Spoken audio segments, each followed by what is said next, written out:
అంతర్జాతీయ మార్కెట్లో gold rate భారీగా దిగిరావడంతో ఆ ఎఫెక్ట్ దేశీయ మార్కెట్ పై పడింది. గ్లోబల్ మార్కెట్లో ఔన్స్ గోల్డ్ $40 తగ్గి $2,672గా ఉంది. దీంతో దేశీయ మార్కెట్లో ఇవాళ బంగారం ధర భారీగా దిగివచ్చింది. ప్యూర్ గోల్డ్ రేట్ ఏకంగా దాదాపు $1,100 తగ్గింది. హైదరాబాద్ మార్కెట్లో ప్యూర్ గోల్డ్ 10 గ్రాముల ధర $78,550, 22 క్యారెట్ల 10 గ్రాములు $72,000 పలుకుతోంది. ఇక సిల్వర్ విషయానికి వస్తే గత 5 రోజులుగా స్థిరంగా ఉన్న వెండి ధరలు ఇవాళ స్వల్పంగా తగ్గాయి. హైదరాబాద్ మార్కెట్లో కేజీ వెండి ధర $1,500గా ఉంది.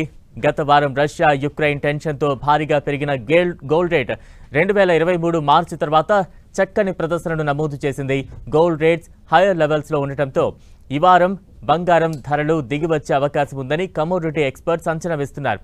డిసెంబర్ ఫ్యూచర్లో గోల్డ్ రేట్కు 75,461 వద్ద సపోర్ట్ లభించే అవకాశం ఉందని, ఆ స్థాయి నుంచి పడిపోతే $73,237, $72,125 పడిపోయే అవకాశం ఉందని ఎక్స్పర్ట్స్ అంచనా వేస్తున్నారు.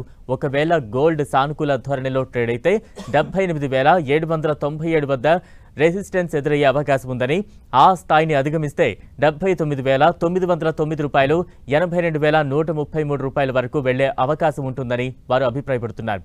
ఇక సిల్వర్ డిసెంబర్ కాంట్రాక్ట్ విషయానికి వస్తే 89,339 కంటే దిగువన కదలాడితే 87,886, 86,831 వరకు దిగిరావచ్చు. అదేవిధంగా సిల్వర్ 89,339 కంటే ఎగువకు వెళ్తే ధర తగ్గినప్పుడల్లా లాంగ్ పొజిషన్లు తీసుకోవడం మంచిదని కమోడిటీ అనలిస్టులు సజెస్ట్ చేస్తున్నారు.